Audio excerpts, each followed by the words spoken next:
అందరికీ నమస్కారం. నేను లలితశ్రీ. ఇవాళ మనం హిందూ సక్షన్ యాక్ట్ కంటిన్యూషన్ అనేది చూద్దాం from section 5 to section 7. So section 5 ఏం చెప్తుంది అంటే act not applicable to certain properties. So act ఏ ప్రాపర్టీస్కి అప్లై అవ్వదు అంటే ఏదైతే ప్రాపర్టీ మనకి ఇండియన్ సక్సెషన్ యాక్ట్ 1925 ద్వారా గవర్న్ అవుతుందో. ఎందుకు ఇండియన్ సక్సెషన్ యాక్ట్ 1925 అంటే ఇప్పుడు పార్టీస్ అనేవాళ్ళు section 21 of the special marriage యాక్ట్లో మ్యారేజ్ చేసుకున్నారు 1954. సో ఆ స్పెషల్ మ్యారేజ్ యాక్ట్లో సెక్షన్ 21 ఏం చెప్తుంది అంటే సక్సెషన్ ఎలా ఉండాలి ప్రాపర్టీకి. ఎప్పుడైతే పార్టీస్ అనేవారు మ్యారేజ్ చేసుకున్నారు స్పెషల్ మ్యారేజ్ యాక్ట్లో అప్పుడు సక్సెషన్ ఎలా ఉంటుంది.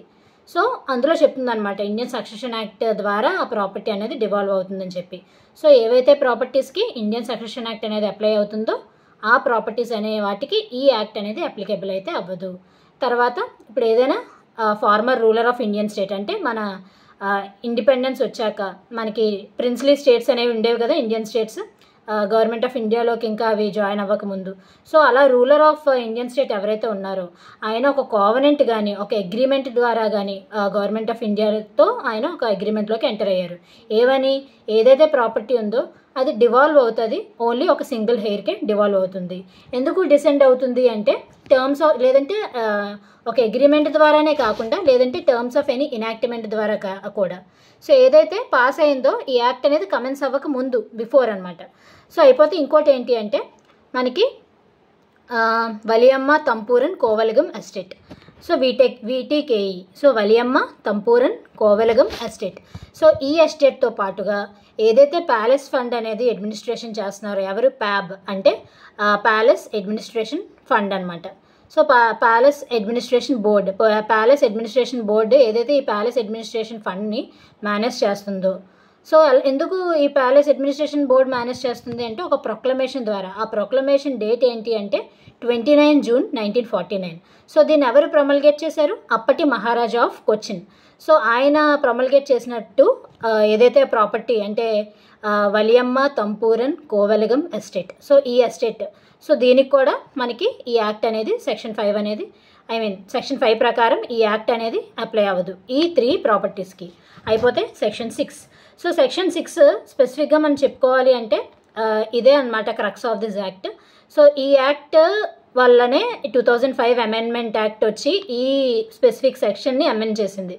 సో ఈ స్పెసిఫిక్ సెక్షన్ వల్లనే మనకి ఇప్పుడు డాటర్ కూడా కొపాషనరీ ప్రాపర్టీలో coparcenary right from birth right అనేది ఇవ్వడం జరిగింది. So section 6 devolution of interest in coparcenary property. Okay. So ఈ devolution of interest in coparcenary property వచ్చేసరికి సో ఎప్పుడైతే ఈ హిందూ సక్సెషన్ అమెండ్మెంట్ యాక్ట్ 2005 ఈ యాక్ట్ ఎప్పుడైతే వచ్చిందో ఒక జాయింట్ ఫ్యామిలీలో ఒక జాయింట్ హిందూ ఫ్యామిలీ ఏదైతే గవర్న్ అవుతుందో బై ద మితాక్షర లాలో ఏదైతే గవర్న్ అవుతుందో సో డాటర్ కొపాషనర్ ఎవరైతే ఉంటారో ఆమెకి బర్త్ రైట్ వస్తుంది. సో ఫ్రమ్ బర్తే ఆమె కూడా ఈక్వల్గా కొపాషనరీ రైట్ అనేది ఆమెకు వస్తుంది, సన్కి ఈక్వల్గా అనమాట. అలానే ఆమెకి సేమ్ రైట్స్ ఉంటాయి ఏవైతే సన్కి ఉంటాయో, అలానే ఆమెకు సేమ్ లయబిలిటీస్ ఉంటాయి ఏవైతే సన్ సబ్జెక్ట్ అవుతాడో లయబిలిటీస్కి. అలానే ఎక్కడైతే హిందూ మితాక్షర కొపాషనర్ అని చెప్పి మనం మెన్షన్ చేస్తామో అక్కడ డాటర్ని కూడా ఇంక్లూడ్ చేసినట్టు. అలానే ఏదైతే ఎలినేషన్ కానీ లేదంటే ఒక డిస్పోజిషన్ కానీ లేదంటే పార్టిషన్ కానీ లేదంటే టెస్టమెంటరీ డిస్పోజిషన్ వీళ్ళ ద్వారా. సో ఎలినేషన్ అంటే ఒక ప్రాపర్టీని ట్రాన్స్ఫర్ చేయడం. సో ఇలా ఏవైతే టేక్ ఎఫెక్ట్ అయ్యాయో ఈ యాక్ట్ రాకముందు అంటే బిఫోర్ 20th డిసెంబర్ 2004 సో ఏవైనా అయితే వాటిని ఈ యాక్ట్ అయితే ఎఫెక్ట్ అయితే చేయదు. సో ఇక్కడ మనం 20th డిసెంబర్ 2004 అనేది మనం కట్ ఆఫ్ డేట్ కింద తీసుకోవచ్చు. సో అలానే ఎనీ ప్రాపర్టీ ఏదైనా ప్రాపర్టీ దేనికైతే ఒక ఫీమేల్ హిందూ అనేవాళ్ళు ఎంటైటిల్ అవుతారు, కొపాషనరీ ఓనర్షిప్ అనేది వాళ్ళకి వస్తుంది. సో అలాంటి ప్రాపర్టీ ఆమె టెస్టమెంటరీ డిస్పోజిషన్ కూడా చేయొచ్చు, అంటే వీళ్ళ ద్వారా ఆమె ట్రాన్స్ఫర్ చేసుకునే రైట్ అయితే ఆమెకి ఉంటుంది. ఇన్నాళ్ళు ఏంటి లిమిటెడ్ ఓనర్షిప్ మాత్రమే ఉండేది, కానీ ఈ 2005 అమెండ్మెంట్ యాక్ట్ వచ్చినాక ఆమెకి అబ్సల్యూట్ ఓనర్షిప్ అయితే వచ్చింది. అలానే ఎప్పుడైనా ఒక హిందూ అనేవారు చనిపోయారు, అది కూడా ఈ act Hindu succession amendment act 2005 ఏదైతే ఉందో ఇది పాస్ అయ్యాక చనిపోతే ఇప్పుడు ఆ జాయింట్ హిందూ ఫ్యామిలీ ప్రాపర్టీ ఒకవేళ మితాక్షర లాలో కానీ లేదంటే గవర్న్ అయినప్పుడు అది మనకి ఎలా డివాల్వ్ అవుతుందంటే టెస్టమెంటరీ సక్సెషన్ ద్వారా కానీ లేదంటే ఇంటర్స్టేట్ సక్సెషన్ ద్వారా కానీ అలాగా విల్లు ద్వారా కానీ, విల్లు లేకుండా ఈ లాలో ఏవైతే రూల్స్ ఇస్తారో like class 1 hairs, class 2 hairs అలా ఉంటాయి కదా, సో అలా కానీ డివాల్వ్ అవుతుంది, ఇంటెస్టేట్ సక్సెషన్ అంటాం. సో అంతేగాని సర్వైవర్షిప్ ద్వారా అయితే డివాల్వ్ అవ్వదు. ఇన్నాళ్ళు అయితే సర్వైవర్షిప్ అనమాట, ఎవరైతే సర్వైవర్స్ ఉన్నారో వాళ్ళకి సంబంధించి డివల్యూషన్ అనేది ఉండేది. ఇప్పుడు సర్వైవర్షిప్ ద్వారా అయితే డివాల్వ్ అయితే అవ్వదు. అలానే కొపాషనరీ ప్రాపర్టీ అనేది అది ఎలా డివైడ్ అవుతుంది అంటే, ఆయన చనిపోయిన తర్వాత పార్టీషన్ ఒకవేళ అయ్యుంటే ఎలా డివైడ్ అవుతుందో అలానే డివైడ్ అవుతుంది. సో డాటర్కి సన్కి ఇచ్చినట్టే సేమ్ షేర్ అనేది ఇస్తారు. అలానే ఒక ప్రీడిసీజ్డ్ సన్ ఉన్నారు లేదా ప్రీడిసీజ్డ్ డాటర్ ఉన్నారు అంటే, ఈ పార్టీషన్ అనేది జరగక ముందు ఆ సన్ కానీ డాటర్ కానీ చనిపోయారనమాట. చనిపోతే వాళ్ళ చైల్డ్ ఒకవేళ పార్టీషన్ జరిగే టైంకి బ్రతికి ఉంటే వాళ్ళకి, ఆ చిల్డ్రన్కి ఆ ప్రాపర్టీ అనేది డివాల్వ్ అవుతుంది. అలానే క్లాస్ సిలో ఏం చెప్తున్నారంటే 3 జనరేషన్స్ తీసుకుంటారు. అంటే ప్రీడిసీజ్డ్ సన్ యొక్క ప్రీడిసీజ్డ్ చైల్డ్ యొక్క చైల్డ్ అనమాట. వాళ్ళు కానీ బ్రతుకుంటే వాళ్ళకి కూడా ఆ ప్రాపర్టీ అనేది డివాల్వ్ అవుతుంది. ప్రీడిసీజ్డ్ సన్ అంటే లైక్ వాళ్ళ గ్రాండ్ ఫాదర్ తీసుకోవాల్సిన ప్రాపర్టీ ఆయన చనిపోయాడు, సో ఫాదర్ ఆయన కూడా చనిపోయాడు, ఇప్పుడు లాస్ట్లో సన్ ఉన్నాడు, ఆ సన్ ఎక్వైర్ చేయగలడు అనమాట. సో 3rd జనరేషన్కి వర్తిస్తుంది అని చెప్పి మనకి 3rd క్లాస్లో అయితే చెప్పడం జరిగింది. సో ఎక్స్ప్లెనేషన్కి వచ్చేసరికి ఈ for the purpose of this section అనమాట. సో ఏదైతే ఇంట్రెస్ట్ ఉంటుందో హిందూ మితాక్షర కొపాస్నర్, ఓకే, అది మనం ఒక షేర్ కింద తీసుకోవాలన్నమాట. ఏదైతే ఆయనకి అలాట్ అవుతుందో అంటే ఏదైతే ఆయనకి ఇస్తారో అది కూడా పార్టీషన్ అనేది ఇన్ కేసు అది ఆయన చనిపోకముందు బిఫోర్ హిస్ డెత్ అనేది అయితే ఓకే, ఇర్రెస్పెక్టివ్ అనమాట, దేంతో మనకి సంబంధం లేదు, వెదర్ ఆయన పార్టీషన్ తీసుకోవడానికి ఎలిజిబుల్లా కాదా అనే దాంతో అయితే మనకి సంబంధం లేదు. సో సెక్షన్ 6 క్లాస్ 4 స్పెసిఫిక్గా ఏం చెప్తుందంటే నో పయస్ ఆబ్లిగేషన్. ఇన్నాళ్ళు ఏంటి అంటే ఈ యాక్ట్ అమెండ్మెంట్ అవ్వకముందు 2005 అమెండ్మెంట్ యాక్ట్ రాకముందు సో పయస్ ఆబ్లిగేషన్ అనేది ఉండేది. సో పయస్ ఆబ్లిగేషన్ అంటే ఏంటి, సో ఏదైతే యాన్సిస్టర్స్ ఏదైతే డెట్ అనేది కాంట్రాక్ట్ చేస్తారో సో ఆ డెట్ని తీర్చే బాధ్యత సన్కి, గ్రాండ్ సన్కి, గ్రేట్ గ్రాండ్ సన్కి అయితే ఉంటుందన్నమాట. సో ఈ యాక్ట్ వచ్చిన తర్వాత నుంచి ఆ పయస్ ఆబ్లిగేషన్ అనేది ఇంకా లేదు అని మనకి సెక్షన్ 6 క్లాస్ 4 చెప్తుంది. ఏంటి, after the commencement of Hindu succession amendment act 2005 ప్రకారం ఇంకా ఏ కోర్టు కూడా రికగ్నైజ్ చేయకూడదు ఒక గ్రాండ్ సన్కి, గ్రేట్ గ్రాండ్ సన్కి, అలానే సన్కి అగెయిన్స్ట్గా డెట్ రికవరీ అనేది చేసుకోవడానికి. అలానే ఆ డెట్ అనేది ఒకవేళ హిందూ సక్సెషన్ అమెండ్మెంట్ యాక్ట్ 2005 అది కమెన్స్ అవ్వక ముందు అయితే ఒకవేళ ఆ డెట్ అనేది కాంట్రాక్ట్ చేసుకుంటే సో అప్పుడు ఈ యాక్ట్ అనేది సైలెంట్గా ఉంటుంది. అప్పుడు మళ్ళీ పైస్ ఆబ్లిగేషన్ అనేది ఉంటుంది.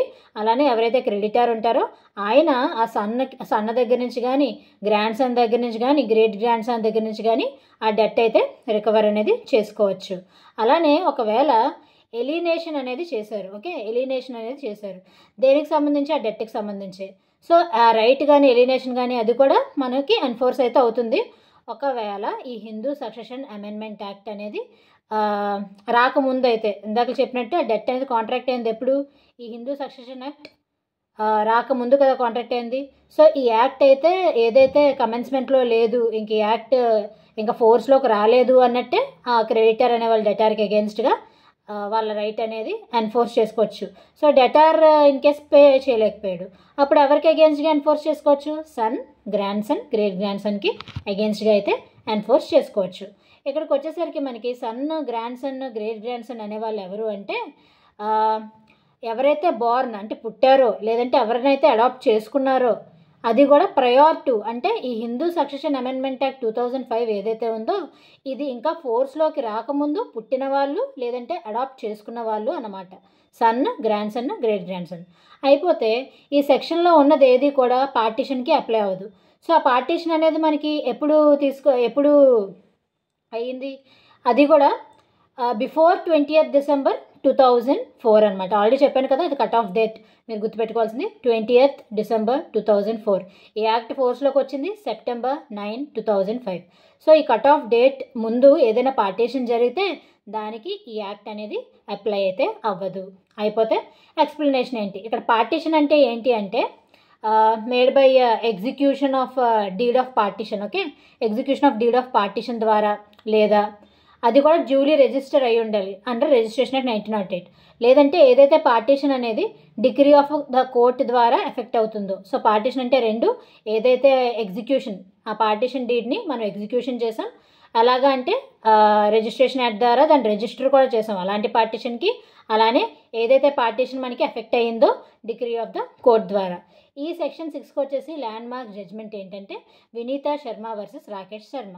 సో ఇందులో ఏం చెప్పారంటే వెదర్ డాటర్ అనేవారు whether before or after commencement of this act అనమాట. ఓకే, అమెండ్మెంట్ యాక్ట్ ముందు కానీ ఎనాక్ట్ అయిన తర్వాత కానీ ఎవరైతే ఉంటారో విమెన్, సో వాళ్ళకి బై బర్తే కొపాషనరీ రైట్ అనేది equivalent to that of son వాళ్ళకి వచ్చేస్తుంది అనమాట. కొపాషనరీ రైట్ అనేది వచ్చేస్తుంది.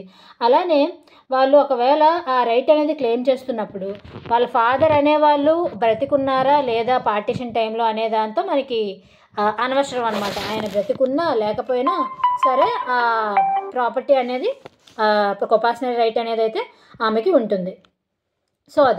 సో ఇది మనకి వినీతా శర్మ వర్సెస్ రాకేష్ శర్మ. ఇక్కడికి వచ్చేసి ఈ కేసు కోట్ చేయడం అయితే చాలా ఇంపార్టెంట్. ఈ సెక్షన్ 6 మనం ఎప్పుడైతే ఇంక్లూడ్ చేస్తామో, లైక్ ఆన్సర్ ఎప్పుడైతే రాస్తామో, రీసెంట్గా ఇది మనకి జేసీజీ 2025 సివిల్ పేపర్లో అయితే ఇవ్వడం జరిగింది. సో అప్పుడు ఈ కేసు కోట్ చేస్తే కొంచెం వాల్యూ అయితే ఉంటుంది మీ పేపర్కి. అయిపోతే నెక్స్ట్ సెక్షన్ 7. సెక్షన్ 7 మనకి డివల్యూషన్ ఆఫ్ ఇంట్రెస్ట్, అది కూడా ఎక్కడ ఇన్ ద ప్రాపర్టీ ఆఫ్ తర్వాద్, తవాజీ, కుటుంబ, కవరు, ఇల్లం అని ఈ 5 కేటగిరీస్కి అప్లై అవుతుంది. అందులో స్పెసిఫిక్గా ఫస్ట్ సబ్సెక్షన్ ఏం చెప్తుందంటే ఎప్పుడైనా హిందూ అనేవారు ఎవరికైతే మరుమకట్టాయం లేదా నంబూదిరిలో అప్లై అవుతుందో, ఒకవేళ ఈ హిందూ సక్సెషన్ యాక్ట్ అనేది ఫోర్స్లోకి రాకపోతే అలాంటి పర్సన్ అనేవాళ్ళు ఒకవేళ చనిపోయారు, ఈ యాక్ట్ ఏదైతే హిందూ సక్సెషన్ యాక్ట్ ఉందో ఇది వచ్చి ఫోర్స్లోకి వచ్చిన తర్వాత ఆయన చనిపోయారు. సో అప్పుడు ఆ ప్రాపర్టీ అనేది ఎలా డివాల్వ్ అవుతుంది, ఆ ప్రాపర్టీ ఆ ఇంట్రెస్ట్ ఏదైతే ఉంటుందో ఆ ప్రాపర్టీలో, అది కూడా ప్రాపర్టీ ఇక్కడ మనకి మరుమకట్టాయం లేదా నంబూదిరి తీసుకుంటే దానికి అప్లై అయ్యే ప్రాపర్టీ ఏంటంటే సెక్ట్స్ ఏంటంటే తర్వాద్, తవాజీ, ఇల్లం అనమాట. సో అలా వాళ్ళ ఇంట్రెస్ట్ అనేది ఎలా డివాల్వ్ అవుతుందంటే కొపాషనరీ ఇంటర్స్టేట్ కానీ లేదంటే టెస్టమెంటరీ సక్సెషన్ ద్వారా అయితే డివాల్వ్ అవుతుంది. అంతేగాని మరుమకట్టాయం, నంబూదిరిలో ఈ 2 లాస్ అప్లై అవ్వవు. ఎందుకంటే ఆయన చనిపోయారు, హిందూ సక్సెషన్ యాక్ట్ అనేది ఫోర్స్లోకి వచ్చాక ఆయన చనిపోయారు కాబట్టి హిందూ సక్సెషన్ యాక్టే అప్లై అవుతుంది, అంటే టెస్టమెంటరీ ఆర్ ఇంటర్స్టేట్ సక్సెషన్. అలానే ఇక్కడ మనకి కామన్గా రెండింటికి ఒకే ఎక్స్ప్లెనేషన్స్ ఉన్నాయి. సో ఒక్క ఎక్స్ప్లెనేషన్ చెప్తే సరిపోతుంది. సో ఇక్కడ ప్రాపర్టీ అనేది మనకి ఎలా డివాల్వ్ అవుతుంది అంటే పర్ క్యాపిటా డివాల్వ్ అవుతుంది. పర్ క్యాపిటా అంటే పర్ హెడ్ అనమాట, ఈచ్ పర్సన్కి ఎలా డివాల్వ్ అవుతుంది. అలానే ఒకవేళ ఆ పర్సన్ అనేవాళ్ళు ఆ ప్రాపర్టీకి ఎలిజిబుల్ అయినా లేకపోయినా సరే ఆ ప్రాపర్టీ రైట్స్ అనేవి ఆయనకి అబ్సల్యూట్గా అయితే కన్ఫర్ చేయడం అనేది జరుగుతుంది. అలానే మనకి ఎప్పుడైనా ఒక హిందూ ఎవరికైతే ఒకవేళ అలియ సంతాన లా అనేది అప్లై అయ్యింది అనుకోండి, సో ఇందాకలేంటి మరుమకట్టాయం నంబూదిరిలో అప్లై అయింది, ఇప్పుడేంటి అలియ సంతాన లా అనేది అప్లై అయింది. సో అలియ సంతాన లా అప్లై అయ్యి ఆయన కూడా after the commencement of this act చనిపోయారు. చనిపోతే ఆయనకి ఏదైతే అన్డివైడెడ్ ఇంట్రెస్ట్ ఉంటుందో ప్రాపర్టీలో, సో అది ఇందాకలేంటి తర్వాద్, తవాజీ, ఇల్లం కదా మరుమకట్టాయంకి అలాగే నంబూదిరికి. ఈ అలియ సంతానంలోకి వచ్చేసరికి ఇంకా మిగతా 2 అనమాట, అంటే కుటుంబ, కవరు ఇక్కడ కేకే, అక్కడికి వచ్చేసరికి టీటీఐ. ఓకే, అక్కడికి వచ్చేసరికి కేకే విచ్ ఇస్ కుటుంబ, కవరు అనేది అప్లై అవుతుంది. అలానే ప్రాపర్టీ అనేది ఇక్కడ కూడా మనకి టెస్టమెంటరీ లేదా ఇంటర్స్టేట్ సక్సెషన్ ద్వారా అయితే అవ్వడం అంటే లైక్ డివాల్వ్ అవ్వడం అయితే జరుగుతుంది. అంతేగాని అలియ సంతానాల ప్రకారం అయితే కాదు. ఎందుకంటే అలియ సంతానాలలో ఎందుకు కాదు అంటే after commencement of this act చనిపోయారు కాబట్టి అలియ సంతానాలోని, ఈ నంబూదిరిలోని, మరుమకట్టాయంలోని ఈ లా వచ్చి లైక్ డైల్యూట్ చేసిందనమాట. ఈ యాక్ట్ వాటిని రిప్లేస్ చేసింది. సో ఆఫ్టర్ కమెన్స్మెంట్ కాబట్టి మనకి ఈ యాక్టే అంటే ఇంటర్స్టేట్ టెస్టమెంటరీ సక్సెషన్ మాత్రమే అప్లై అవుతాయి. అలానే ఇక్కడ కూడా మనకి ఎలా ప్రాపర్టీ అనేది తీసుకుంటారంటే పర్ క్యాపిటానే తీసుకుంటారు సేమ్. అలానే వాళ్ళు ఎంటైటిల్ అయినా అవ్వకపోయినా సరే ఏదైతే షేర్ వాళ్ళకి అలాట్ అవుతుందో అది వాళ్ళు అబ్సల్యూట్గా అయితే తీసుకుంటారు. అలానే సబ్సెక్షన్ 3కి వచ్చేసరికి మనం స్తనందార్ అనమాట. స్తనందార్ అని గుర్తుపెట్టుకోవాలి.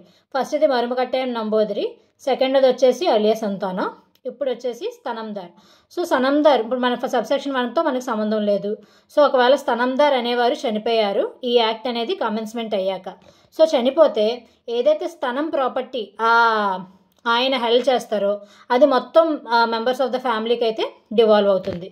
So members of the property కూడా ఎలా డివైడ్ చేసుకుంటారంటే ముందులానే పర్ క్యాపిటాగా డివైడ్ చేసుకుంటారు. అది కూడా బిఫోర్ ద డెత్ ఆఫ్ స్తనందార్ ఒకవేళ ప్రాపర్టీ ఎలా డివాల్వ్ అవుతుందో అలా డివాల్వ్ అవుతుంది అనమాట. అలానే ఎవరెవరైతే పర్సన్స్ లివింగ్లో ఉన్నారు వాళ్ళందరికీ కూడా డివల్యూషన్ అనేది అవుతుంది. సో హెయిర్స్ ఆఫ్ ద స్తనందార్ ఎవరైతే ఉంటారో అలానే ఫ్యామిలీ మెంబర్స్ ఎవరైతే ఉంటారో వాళ్ళందరూ కూడా షేర్స్ ఎలా ఎక్వైర్ చేసుకుంటారు అంటే వాళ్ళ సపరేట్ ప్రాపర్టీ లాగా వాళ్ళు ఎక్వైర్ చేసుకోవడం అయితే జరుగుతుంది. దీనికి వచ్చేసరికి మనకి ఎక్స్ప్లెనేషన్ ఏంటి అంటే సో ఎక్స్ప్లెనేషన్ అంటే ఏంటంటే ఈ సబ్సెక్షన్ ప్రకారం ఫ్యామిలీ ఆఫ్ స్తనందార్. ఓకే, ఫ్యామిలీ ఆఫ్ స్తనందార్ అంటే ఎవరు ఇంక్లూడ్ చేస్తారు? ప్రతి బ్రాంచ్ అనమాట. సో ప్రతి బ్రాంచ్ ఆఫ్ ద ఫ్యామిలీ వాళ్ళు అన్డివైడెడ్ ఫ్యామిలీ అయినా ఉండొచ్చు, డివైడెడ్ ఫ్యామిలీ అయినా ఉండొచ్చు. సో అండ్ దట్టు అందులో ఉన్న మేల్ మెంబర్స్ అనమాట. ఎవరైతే ఎంటైటిల్ అవుతారో కస్టమ్ ద్వారా కానీ యూసేజ్ ద్వారా కానీ ఒక స్తనందార్ అయ్యే ఛాన్సెస్ అయితే ఉంటాయన్నమాట. వాళ్ళకి సక్సీడ్ అయ్యే ఛాన్సెస్ అయితే ఉంటారు. స్తనందార్ పొజిషన్కి సక్సీడ్ అయ్యే ఛాన్సెస్ అయితే ఉంటాయి మేల్ మెంబర్స్. ఒకవేళ డివైడెడ్ ఫ్యామిలీ అయినవ్వండి, అన్డివైడెడ్ ఫ్యామిలీ అయినా అయినవ్వండి. సో ఈ యాక్ట్ అనేది ఒకవేళ పాస్ అవ్వకపోతే ఎవరెవరైతే మేల్ పర్సన్స్ అనేవాళ్ళు ఎంటైటిల్ అవుతారో స్తనందార్ పొజిషన్కి సక్సీడ్ అవ్వడానికి సో వాళ్ళందరినీ కూడా మనం ఫ్యామిలీ మెంబర్స్ కిందనే కన్సిడర్ చేయాల్సి ఉంటుంది. సో ఇది section 7. From 8 onwards I will teach in the next class. Good night. Thank you for watching.